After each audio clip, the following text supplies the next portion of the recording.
Good afternoon, everyone. This might have to be quick because I have to leave shortly for an appointment with one of my many specialists. Um, and then let's see.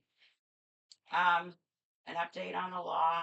I was denied from the University of Dayton, unfortunately. Seemed like it would have been a good option. I'm still waiting to hear back from four, not five, four. That was five, but four now. Um, and I'm hoping as it's nearing July, that I'll hear soon because most schools start early to mid-August with orientation. I would have to go to on, I think, most of them. Um, but so I will try to keep you updated on that. So I think I'll just go back and make this backstory part two. And we're still like in 1996, I think. I was I was leaving like the homeless shelter for where my apartment was ready on the fourth floor, and my kids were set up in daycare and school. I was in school. I did my internship.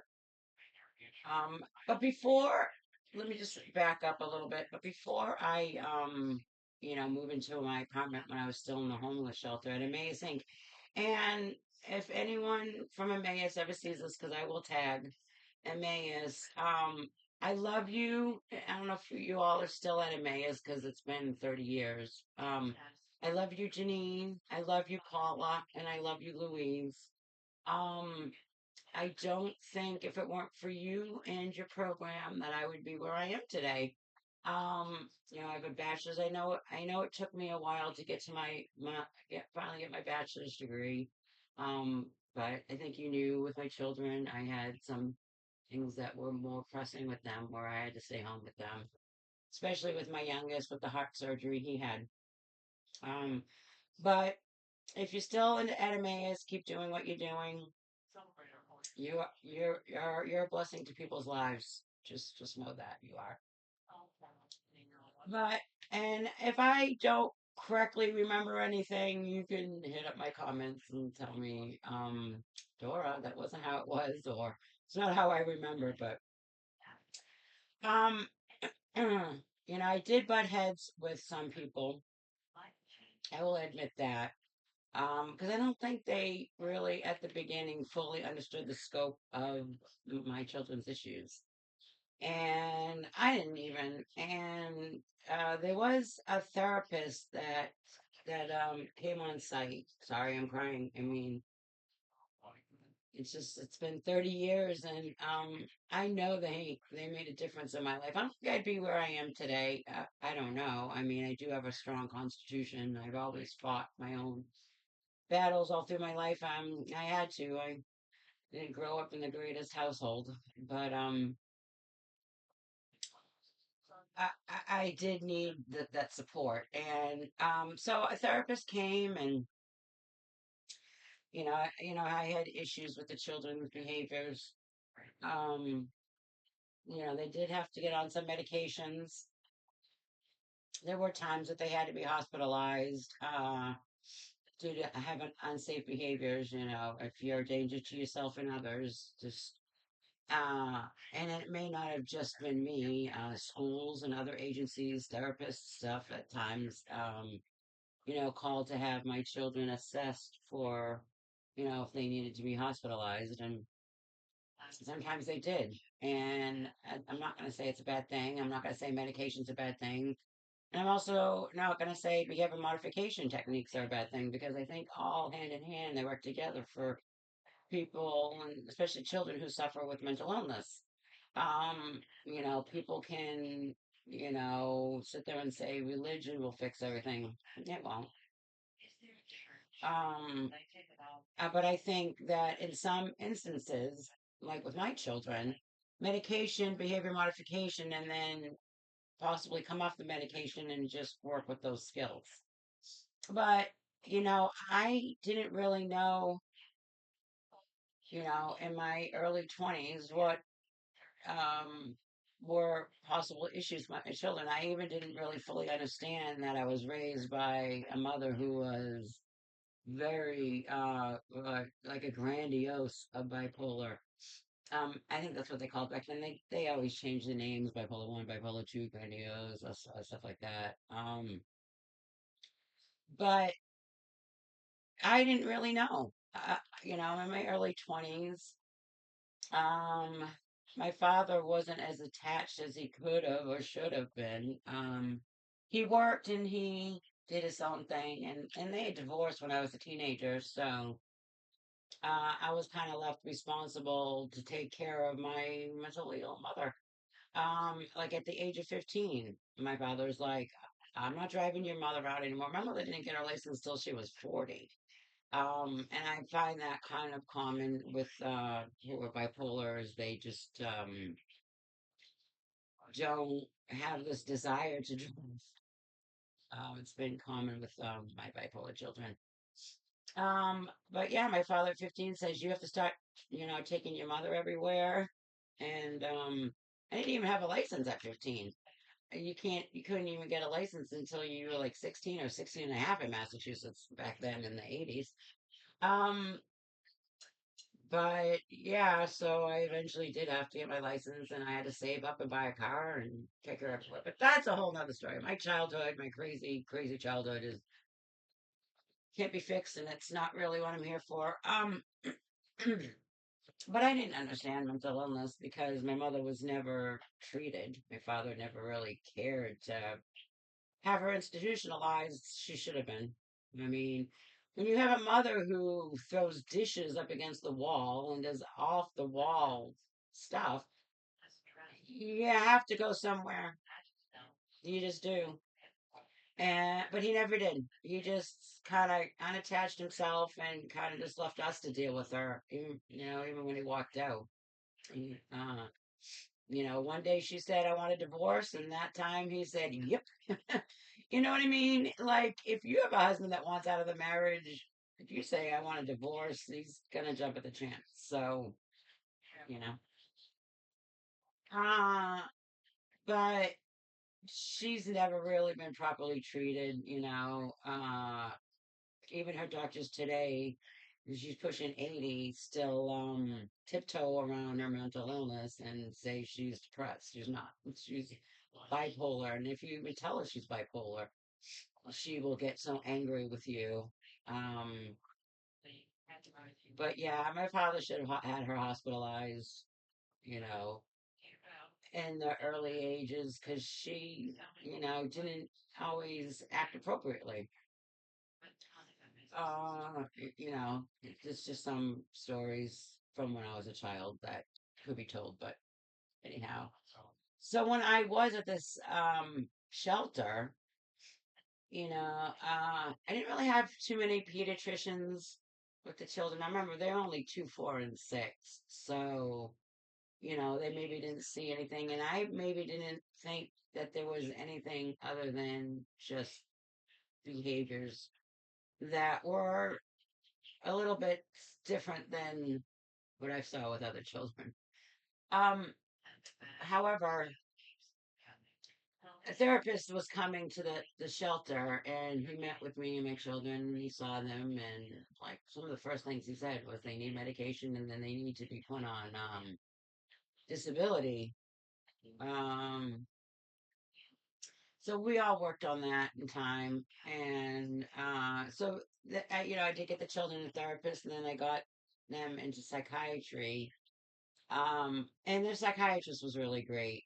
Um, he was like just the sweetest little guy, and me took me under his wing. I think he knew that I really wanted, like, desperately wanted help for them. So then, I moved into the apartment. I kept up with the therapy with the children. I eventually put my middle child into the school system. He had issues at daycare. I remember I'd be in class and there'd be, they walk into the class, the secretary and daycare's on the phone. And it would be, he flipped a table or a cabinet and I gotta come get him. So that went on for years. The calls from the daycares and the schools that you have to come get him because we can't handle him. Which this will lead up to, my fight with the school system in the late 90s, but we'll lead up to that. So, so yeah, he started kindergarten. And so the baby was still in daycare. I finally finished school. I did an internship, like I said, at the Great April Chamber of Commerce. And I love those ladies there too. When you're in your early to mid 20s, how about now? I was now nearing mid to late 20s, like 96. Yeah, 26, 27 by the summer of 96. So, and then neared that out. So eventually I did get the children, and it takes a lot to get them on disability, but my son's pretty much been on disability since he was 4 or 5. He's now in his mid 30s. Um, and I got my oldest, but she was on, I think, until she was 18. And then, I want to say, a lot. Takes a little bit of time to remember how everything goes from 30 years ago. Uh, then let's see.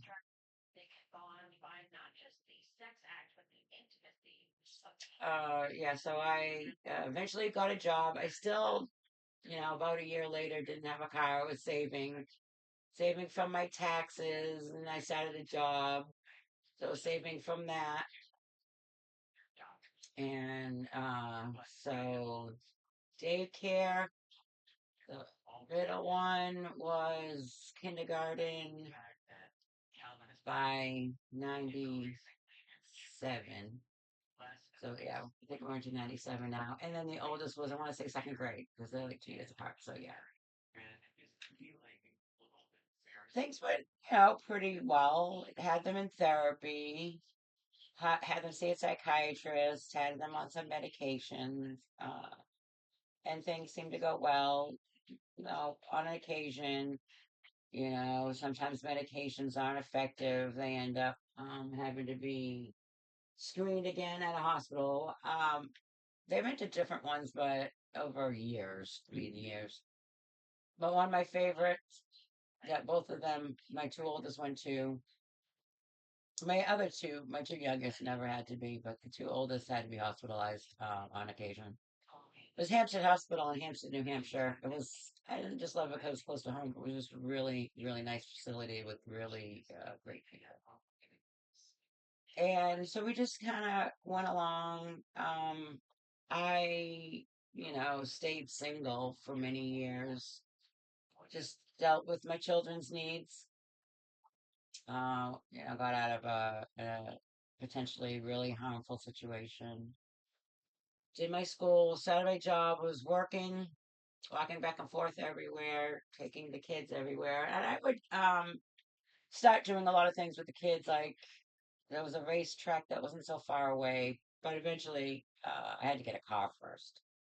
I bought a Scissor Trooper, which I love that. I had 4x4. And if you live in Massachusetts, you know how the snow can get and how a 4x4 can just get you over those snowy embankments. So I love that.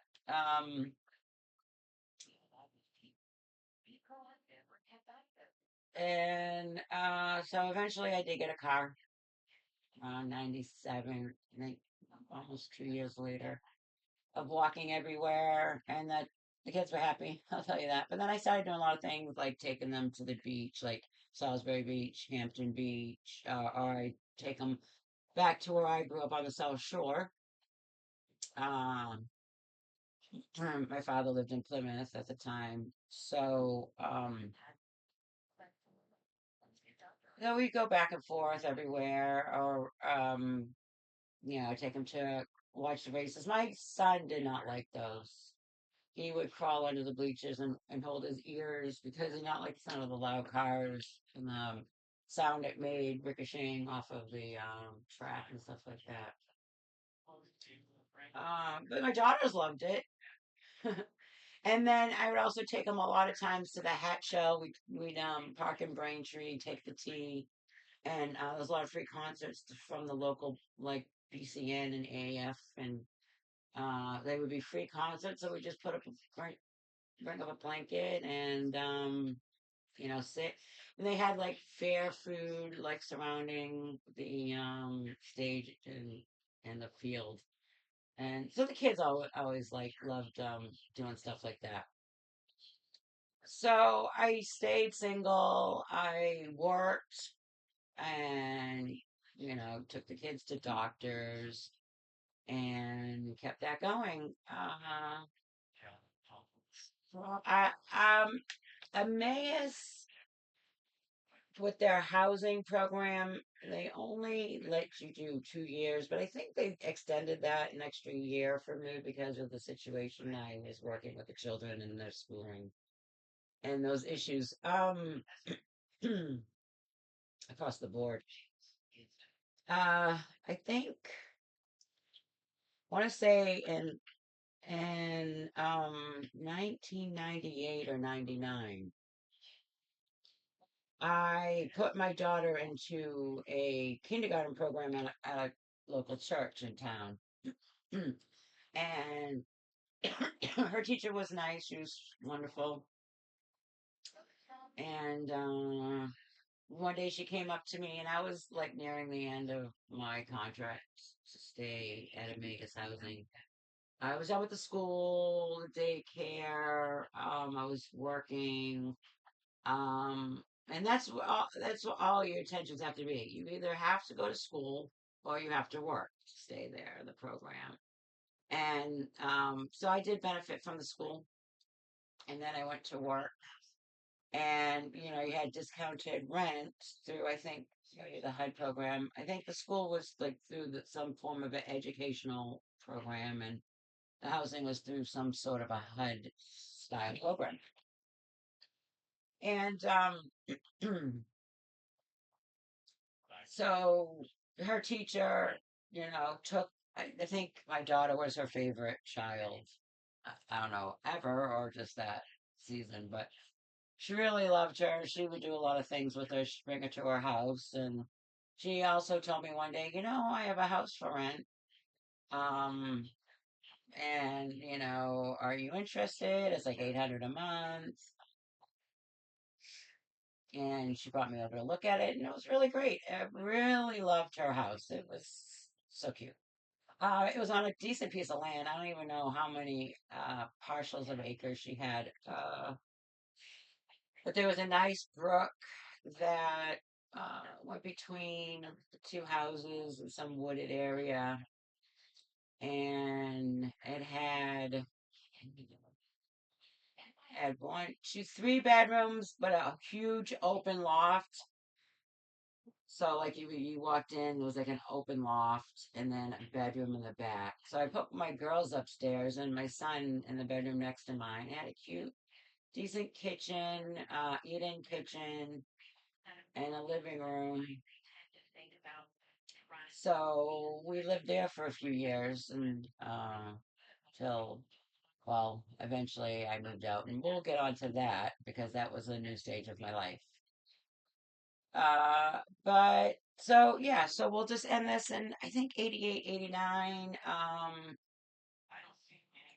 want to say it was 1999 because I'm pretty sure like that summer of 99 was when I bought, I think my Honda Civic. I bought a brand new Honda Civic, and I believe it was in 1999. It was like four-door, really pretty green. Uh, yeah, I think it was a 1999 Honda Civic. So I think we'll kind of end here because I have to get into all the changes because many things changed once I moved into that house on Lake Road. I think it was Lake Road. It was still in Haverhill, but it was in a different part of Haverhill. It was like next to Methuen, where the apartment I lived in was in a different part of town. It was like within minutes of the Plastow, New Hampshire border. So we'll kind of delve into a lot of changes that came upon my move in 1999. As I achieved everything that I had to do. Emmaus was great, and but there were a lot of changes that happened after 1999, and uh, I think Emmaus gave me a lot of the tools to approach all those new changes that came about. And I got some gifts, Amazon cards and cash for my birthday. I bought a streaming deck. Don't know how to use it. I'm gonna have my son show me how to set up to use that, set up documents, set up screenshots, all of that type of thing. Create some pictures and make this a little splashier as I hopefully can gain people. I think maybe once I can start calling things out, showing receipts. Like I said, I do want to have like a section that's going to be like clowns of the court because I do want to talk about one judge um, that I know was a DCF judge in Texas in what they think they call Hangum County or Hang Them or Hangman or something like that. And he was a piece of garbage, and I've kind of followed ever since I found out he was put in federal prison after destroying many families' lives. He was put in federal prison. Uh, so we'll talk about the judges. Like one of the judges in my daughter's DCF dependency termination and you know the shenanigans they did so she couldn't get an appeal. He's on a high profile case right now, but we'll talk about what garbage he is too, and some other judges. And also want to hear from you. I want to hear, if you've had experience with these judges that I mentioned, because I'll call them out and I have receipts. I also want to know your judges. Where do you find out that they've done some corruptible things or they've been extremely biased for the state? Because let's not kid ourselves. They're chosen a lot of states when a judge retires, and a lot of times they just up and retire. That makes you wonder. The whole hokey judge um, situation, election, appointment, stuff like that is a little hokey. How no attorneys ever want to go up against them in elections, how they end up getting chosen when they are selected by the governor.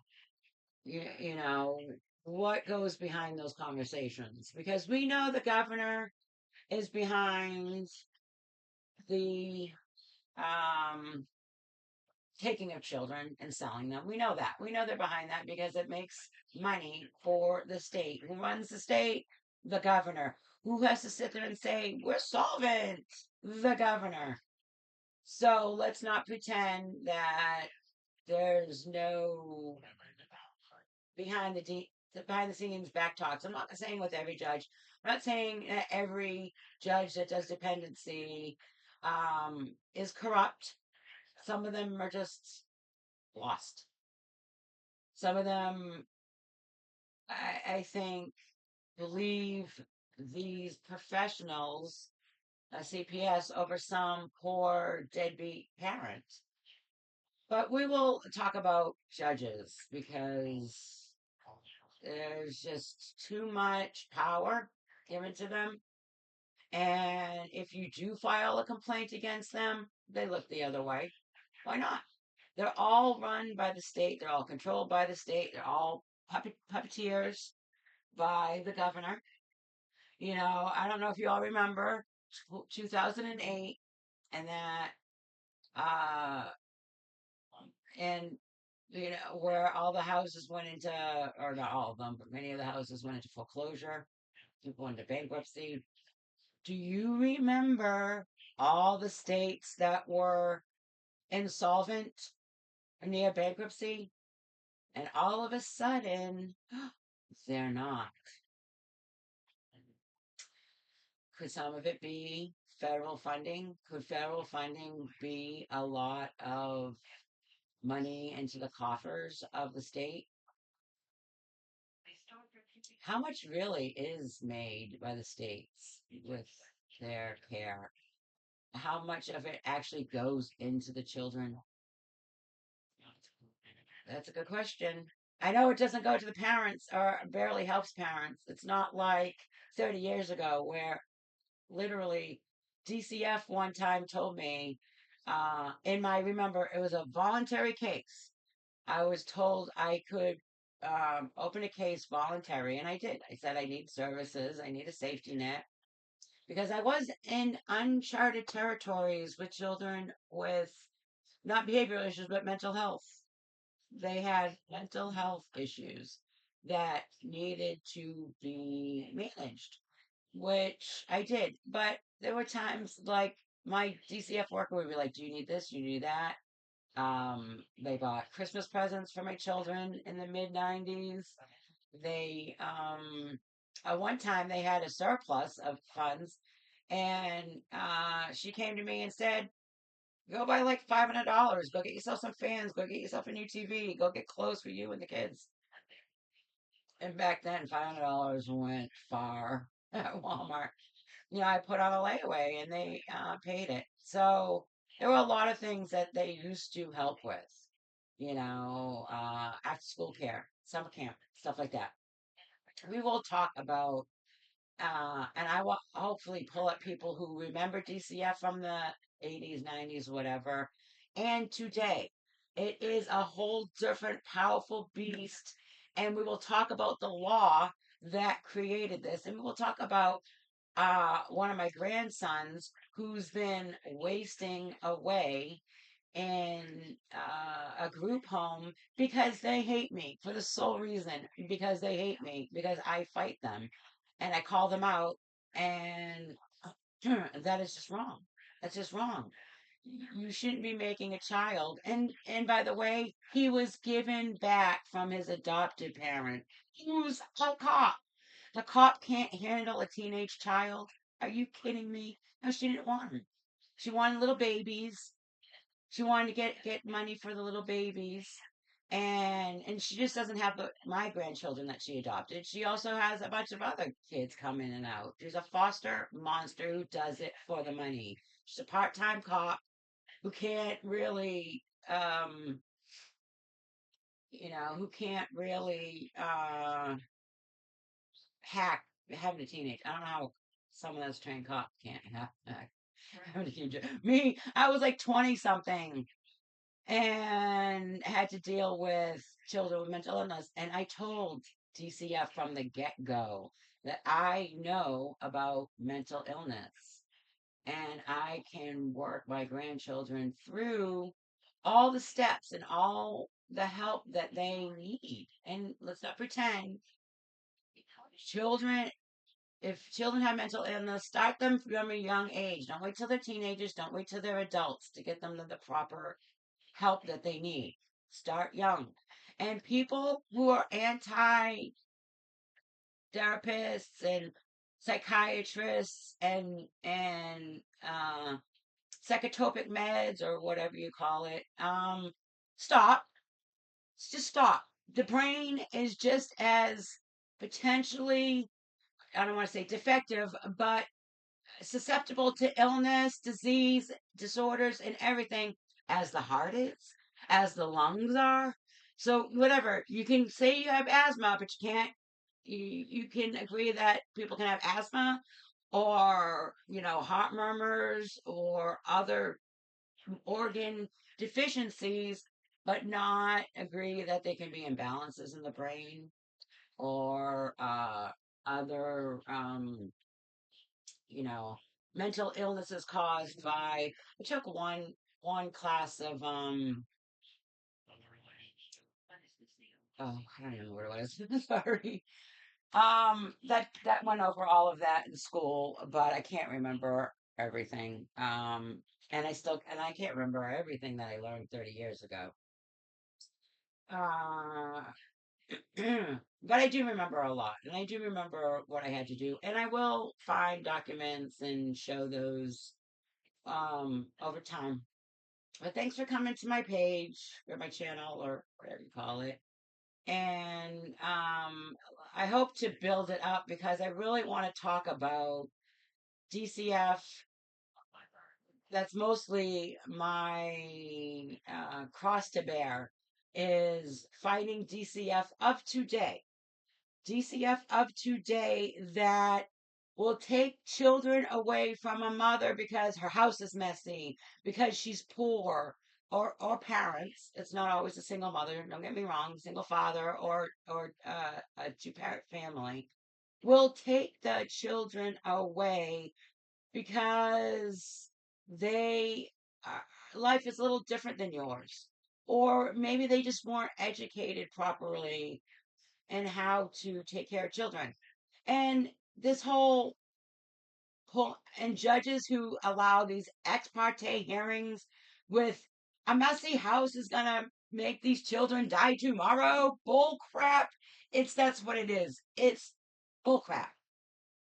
There has to be some serious um instance that would make these children be in danger. Not hand, foot, and mouth disease, not, some skin disease, not a child that needs to go to the dentist. Get them that help. Say, look, maybe you don't know that this skin condition is impetigo or something, and okay, your child needs some cavities. Let's educate the parent on maybe parents just don't know. Um, because not all of them graduate high school. You don't have to have a high school diploma to conceive a child. So, what we need to do is talk about this. Talk about how children are taken away from their parents and then given to someone who wants that child for slavery to do their work, or how they just want to keep collecting a check because most of them, if it's foster care, collect a check, and if they have three, four, 10 kids in their home, because that's approved in many instances. It's not just one. It's almost never just one child. Oh, I don't get a lot of money. Yeah, you don't for one child, but you do for, seven. Seven child's gonna probably bring you at least 4 grand into your household. And then what do you do with those kids? You lock them in a room, you lock them in a cage, you lock them in the basement, all while feeding them what? Milkshakes, uh, or dog food, or whatever. And that's better. That's a better life. DCF, that's a better life. Or what about when you give kids to men who just want to abuse those children in one way or another? Hmm? Or what about when you take one child away from a parent that may have issues and then turn around and give it to the father who's got worse issues than the mother and kills that child? Oh, no, I didn't know it was going to happen. Really? Really? You force a child on a father that didn't want that child, that was probably not heavily involved in that child. What about the grandparents? What about aunts and uncles, cousins, second cousins, fourth cousins, whatever? That whole tree, DCF, like you want to make it out to be, is not rotted. There may be a bad apple on that tree, but the rest of the tree is pretty strong, with a pretty strong trunk. So let's not pretend, but we will talk about all these issues. We will break them down and we will get dirty because DCF needs to be, I think, dismantled to the ground, just dismantled, defunded. States need to defund it and everything need to fund it. And we need to set up some form of family. Like it takes a village, but it takes a family. We need to set up families, build up families before they even need to be removed. Let's get programs in. We can get family members that are like maybe not a foster care provider, but somehow figure out a way to have community programs that build these parents up. And it can be like on a voluntary basis. Like, family members can say, look, I don't know if DCF is ever going to come to me and say, all right, we had to take your grandchildren, nieces, nephews, or your cousin's children away. Have you gone through these courses? And it could be parenting and it could be other educational courses. But we need to somehow figure out how to have the families, I'm not going to say be on the hook, because most of the families want these children, but they're denied. And why are they denied? Because of the money. It's because of the money. That's what it is. So, follow me, please, and throw me comments because we want to talk. And I'm willing to talk to other advocates, therapists, teachers, anything that have nurses that have something to say. And we'll also talk about DCF mandated reporters that overlook, don't want to see what they know is going on in an adoptive or foster care house. But they don't care about the children. And how DCF workers only get in trouble if they lie about going on a visit. But they don't get in trouble for lying in a courtroom or in their case files, only if they lie about a visitation. We need to change that too. They need to go down for every lie that they tell. There need to be strict rules on that. They can sit there and they can say, I suspect. But most of the time, they go down on that story and they will die on that hill. And that needs to stop. Okay. Well, I'm going to go because I really got to get going to the doctor soon. Uh, this was a lot longer than I expected it to be. Sorry. But yeah, come follow me. Let's talk about the important things and let's talk about change. Have a good day. Bye.